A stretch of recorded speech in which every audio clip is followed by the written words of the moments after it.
Salut tout le monde, bienvenue sur ma chaîne et bienvenue pour une vidéo sur les hackers. Alors cette vidéo ne va pas du tout vous apprendre à devenir un hacker, ce n'est pas du tout mon but. Je vais vous expliquer en fait quelles qualités vous devez avoir pour pouvoir vous prétendre hacker. Ou en tout cas pour pouvoir apprendre le hacking en ayant une chance de pouvoir vous démarquer. Alors pour commencer, un hacker doit avoir des connaissances en informatique très poussées. Il doit pouvoir manipuler Windows, par exemple, comme sa poche. Il doit pouvoir manipuler Linux aussi, parce que Linux est un outil de hack plutôt utilisé de façon régulière. Principalement la version backtrack de Linux, qui à la base est légale. Pour des actions souvent pas trop légales, je vais bien l'avouer. Donc, vous devez pouvoir manipuler donc vos OS. Vous pouvez faire tout ce que vous voulez quand vous connaissez un OS. Vous devez aussi avoir des connaissances en programmation. Donc le plus souvent en programmation web, enfin les langages web, tels que le HTML. Le CSS n'est pas fort utile quand on tente de hacker un site internet. Le PHP par contre l'est. Le JavaScript aussi. Les injections SQL sont souvent utilisées aussi. Bien qu'il y ait des programmes qui automatisent tout ça, c'est pas toujours correct d'utiliser les programmes des autres et après se prétendre hacker. Donc c'est toujours mieux de faire ça soi-même. C'est pourquoi donc il est conseillé de connaître ces langages quand on veut se prétendre hacker. Vous devez aussi vous y connaître un petit peu moins d'accord en programmation, la programmation classique, tels que les langages C et C++ ou C incrémenté, ça dépend comment vous voulez l'appeler. Donc c'est les deux langages les plus utilisés, ces deux-là. Donc beaucoup de gens disent ouais, va apprendre le C, tu verras, après tu pourras te prétendre hacker. C'est pas spécialement les deux langages, les seuls langages utilisables dans le hacking, hein, loin de là. Vous pouvez faire énormément avec, par exemple, Python. Avec quoi encore? Java, on peut faire pas mal, c'est vrai. Pascal aussi. Et bien d'autres langages, par exemple les langages .NET, qui sont fort utilisés aussi, mais qui ont un champ d'utilisation un petit peu moins vaste. Et qui demandent souvent, le plus souvent, des bibliothèques installées sur les PC cibles, des choses ainsi. Donc vos programmes programmés avec chacun de ces langages pourraient soit être utiles pour vous pour automatiser vos attaques, automatiser les attaques, les injections SQL par exemple, mais aussi pour hacker, créer des trojans, des petits virus qui vont ouvrir un port sur un PC victime. Là non plus, je ne vais pas vous apprendre la façon de procéder. Parce que pour moi, un hacker, c'est aussi une de ses qualités, il doit apprendre seul. Un tuto sur internet pour vous apprendre à devenir un hacker, pour moi, c'est un petit peu du bidon. Certains sont vraiment bien faits, mais ça vous apprend pas à devenir un hacker. Ça vous dit juste, fais ça, tu verras, ça marchera. C'est vraiment ça. Ça prouve en gros que vous savez lire, écouter et faire ce qu'on vous dit. Mais en aucun cas, réfléchir et attraper une logique imparable, vous permettant de développer vous-même vos attaques avec vos astuces à vous. Le hacking, c'est ça aussi, c'est énormément de réflexion, de logique. Faut savoir qu'un hacker, il est la plupart du temps devant son PC ou en bloc-notes, un bic à la main, et il réfléchit à comment il va procéder dans ses attaques. C'est ainsi que le hacker travaille. Il passe plus de temps à réfléchir à son attaque que à attaquer en soi. Parce que l'attaque, une fois que vous savez comment vous devez procéder, ça va plutôt vite. Alors que penser à chaque situation, chaque réponse, qu'est-ce qui se passera en fonction de telle ou telle action, il faut tout prévoir parce que on peut pas se dire tiens je vais essayer de faire ça maintenant tout de suite et je vais voir ce que ça donne. Et si ça donne quelque chose qui me plaît pas trop, tant pis. Non, parce que ça peut vous attirer énormément d'ennuis aussi.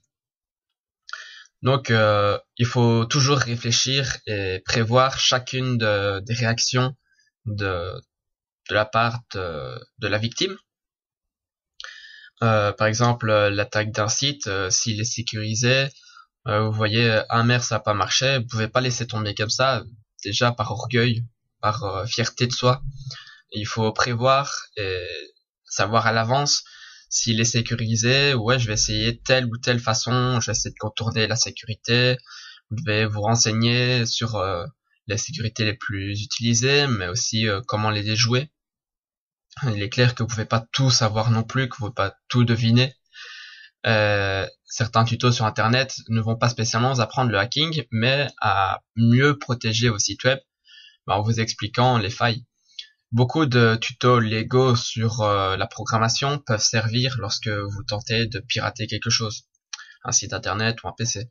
Parce que généralement, si vous allez sur des bons tutos de programmation bien expliqués, on vous explique comment vous protéger de telle ou telle faille. Mais pour se protéger d'une faille, il faut savoir comment elle fonctionne. Si vous savez comment elle fonctionne, vous savez aussi comment la déjouer. Donc le hack, c'est ça aussi. Qu'est-ce qu'il y a encore d'autre? Donc énormément de logique et de réflexion. Ah oui, pour la réflexion et la logique, vous allez peut-être trouver ça un petit peu bidon et pourtant c'est vraiment quelque chose d'extrêmement utile. J'aurai sûrement des commentaires là-dessus. C'est le jeu d'échecs. Le jeu d'échecs demande énormément de réflexion, de logique aussi. Oui, ça se répète beaucoup. Ça vous force à analyser chacun des mouvements de votre adversaire et donc de prévoir telle ou telle action en fonction de ces mouvements. C'est ça aussi le hacking. C'est prévoir chaque mouvement, chaque action de l'adversaire ou de la victime. Donc quand vous savez jouer aux échecs, que vous êtes doué aux échecs, je peux vous dire que ça facilite grandement les choses lorsque vous tentez de pirater un site internet, un PC victime ou des choses ainsi. Bien que le hacking, ce n'est pas spécialement s'attaquer à un site internet ou un PC sans l'autorisation de la personne. C'est aussi faire des tests soi-même. Par exemple, VirtualBox vous permet de faire des OS virtuels. Vous pouvez tenter de pirater ces OS virtuels vous-même via votre session. J'ai fait un tuto sur VirtualBox si ça intéresse des gens. D'ailleurs, je vous conseille de commencer par là si jamais vous voulez devenir hacker. Commencer par s'attaquer à des choses inoffensives, on va dire. Donc, histoire de ne pas vous attirer d'emmerde si jamais vous faites une gaffe. Le hacking, ça s'apprend pas du jour au lendemain. C'est pas en allant voir un tuto sur internet que vous allez pouvoir vous prétendre hacker, loin de là. Ça demande, je vais même dire, des années de travail, d'entraînement seul ou même accompagné. Si vous demandez l'aide personnelle d'un hacker, parfois il acceptera, parfois pas.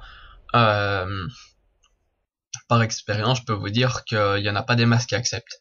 Parce que dans le monde du hacker, les kikulol et tous ces trucs-là, c'est absolument abominable. On n'a qu'une envie, c'est de les tuer à main nue. C'est une façon de parler, bien évidemment. Parce que y a rien de plus chiant que de voir quelqu'un qui vous dénigre, qui vous prend pour une grosse merde, qui vous dit ouais t'es nul, tu sais rien faire, alors que au fond de vous-même vous savez qui vous êtes et vous savez ce que vous savez faire. C'est vachement chiant. Mais malgré ces trucs-là, il faut garder une certaine modestie. Un hacker doit être modeste. Un hacker qui se vante et qui dit ouais regarde moi je sais faire ça, je suis un hacker et tout. Bah, moi il peut se prétendre hacker, c'est peut-être bien hacker, mais en tout cas il s'attire un petit peu des emmerdes. Il est mal vu par les autres, que ce soit des hackers ou des non hackers. Il y a des gens qui sont pas spécialement des hackers, mais qui détestent tout simplement les gens vantards. Donc il faut être un minimum modeste, un hacker ou pas hacker, parce qu'il y a rien de plus chiant que quelqu'un qui se vante à longueur de journée. Et voilà. Il faut aussi avoir dans le hacking un certain orgueil pour toujours essayer de rester supérieur aux autres lorsqu'on lance un défi ou des choses ainsi. toujours essayer de réussir ce défi. Toujours faire tout pour y arriver. Ne jamais baisser les bras. C'est une question de fierté, donc une fierté personnelle, mais aussi histoire de pas montrer qu'on est une grosse merde face aux autres. Qu'est-ce que je peux dire encore? Donc le hacker.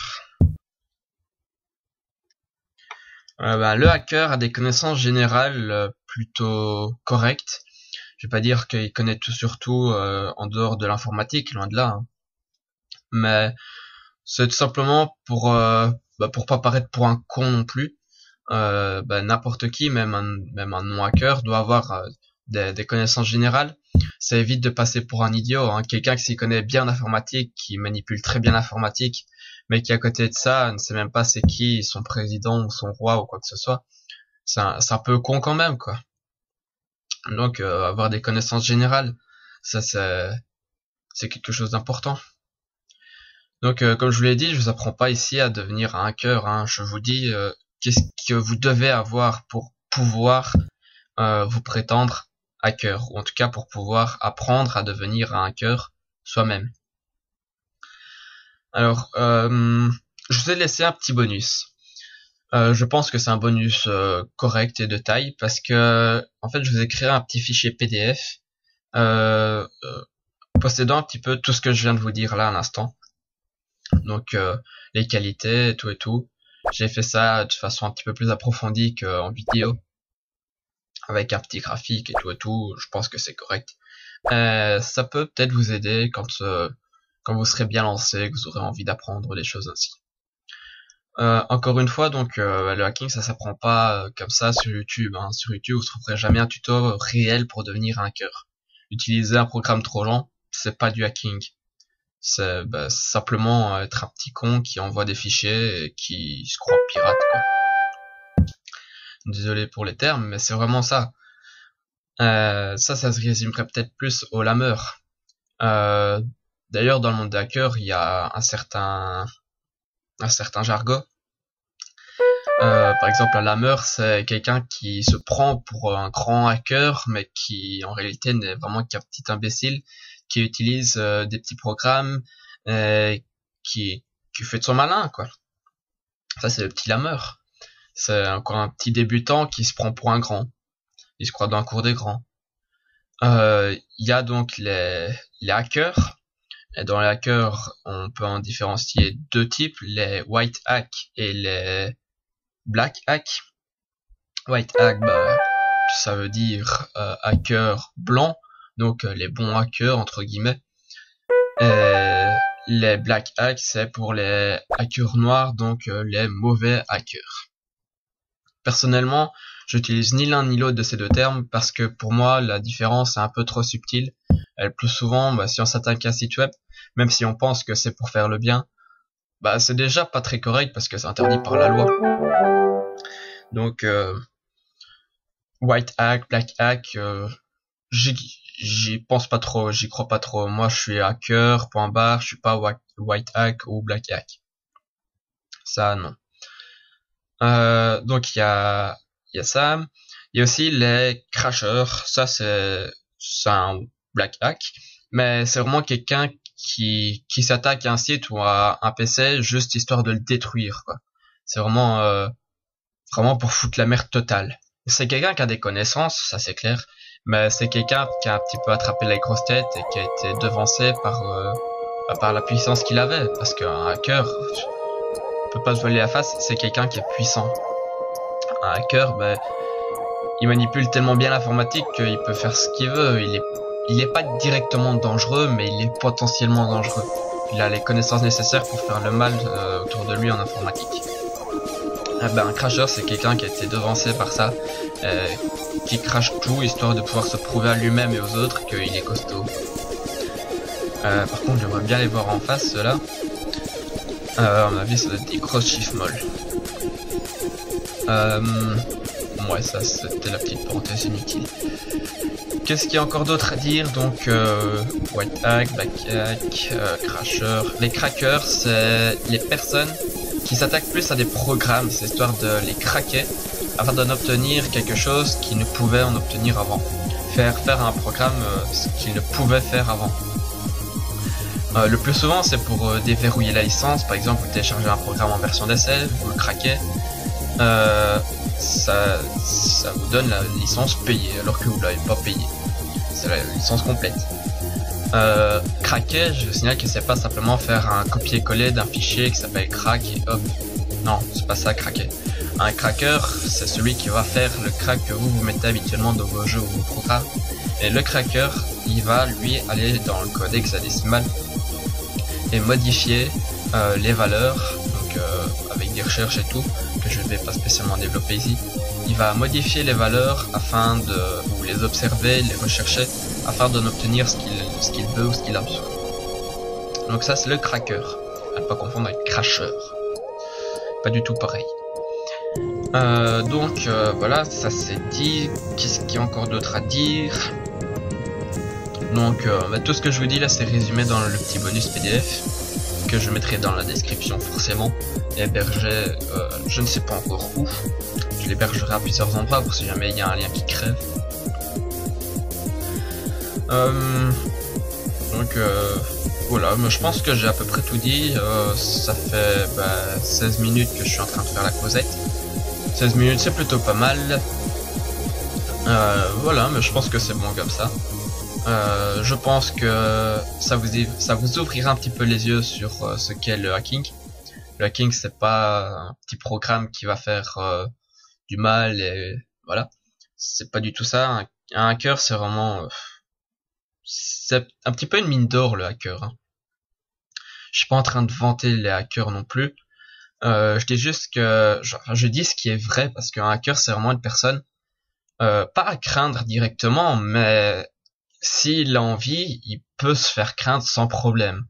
Parce qu'un hacker peut vraiment devenir très dangereux s'il est de mauvaise humeur, qui est mal luné, et qu'il a envie de péter un site web, il peut. Ça prend pas 2 minutes à faire, loin de là. Mais quand un hacker est motivé, qu'il a vraiment envie de faire quelque chose, généralement il abandonne pas. Et ça fait mal. Donc voilà.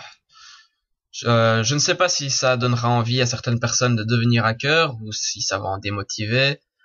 Je ne sais pas comment vous allez réagir face à cette vidéo, donc n'hésitez pas à commenter, dites-moi ce que vous avez pensé de la vidéo. Voilà, mais je pense que c'est bon comme ça. Il y a beaucoup de c'est pas grave. Voilà. Bien, à plus, n'hésitez pas à liker ma vidéo si vous avez aimé. N'hésitez pas à vous abonner si vous avez envie de suivre mes vidéos. N'hésitez pas à laisser des commentaires pour me dire ce que vous en avez pensé. Et voilà. Allez, à plus, bye.